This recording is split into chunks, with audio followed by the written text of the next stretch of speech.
नमस्ते, मी रेखा माझ्या यूट्यूब चॅनलमध्ये तुमच्या सगळ्यांचं स्वागत करते। आज मी बनवणार आहे आलू पराठा आणि टमाटे चटणी।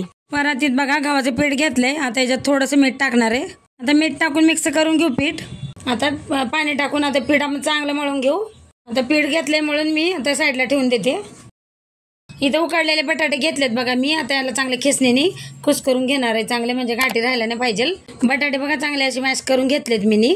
आणि आता याच्यात थोडीशी लाल मिरची मीठ टाकले।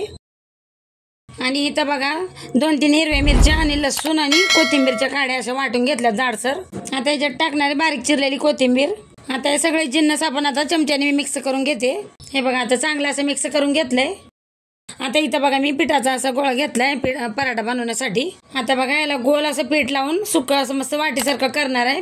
आता याच्यात थोडंसं मी पीठ टाकलंय सुक्क। आणि मग आता आपल्याला बटाट्याचा मसाला भरायचा आहे। ह्याच्यात जेवढं पाहिजे तेवढं असं आपण भरू शकतो। आता सगळीकडून याला चांगलं दुमटून घ्यायचं।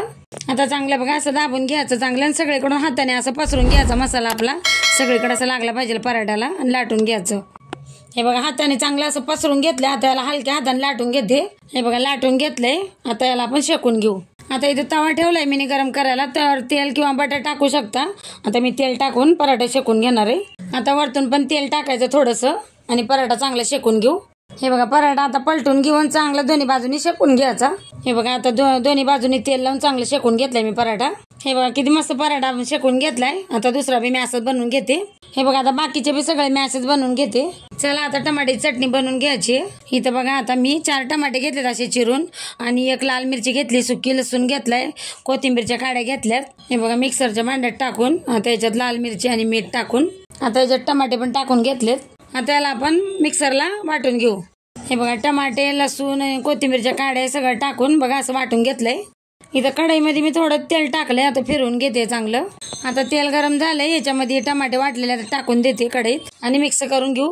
आता तेलात टाकले मी टमाटे आपले वाटलेले। आता याला चांगलं परतून घेऊ तेलामध्ये। आणि बघा मिक्सरच्या भांड्यात थोडंसं पाणी टाकून मी याच्यात पाणी टाकलं आणि थोडीशी कोथिंबीर टाकली आहे। हे बघा चांगलं आता मिक्स करून घेऊ। हे बघा चटणी आपली तयार झाली, मस्त सुकी झाली आहे, सगळं पाणी वगैरे सगळं सुकलं एकदम। हे बघा तयार आहे आपली टमाट्याची चटणी पराठ्यासोबत खाण्यासाठी। तुम्ही दही सोबत बी खाऊ शकता, आचार सोबत खाऊ शकता, पण मी तर टमाट्याची चटणी बनवली। आणि लाईक जरूर करा माझे व्हिडिओ आवडत असतील तर।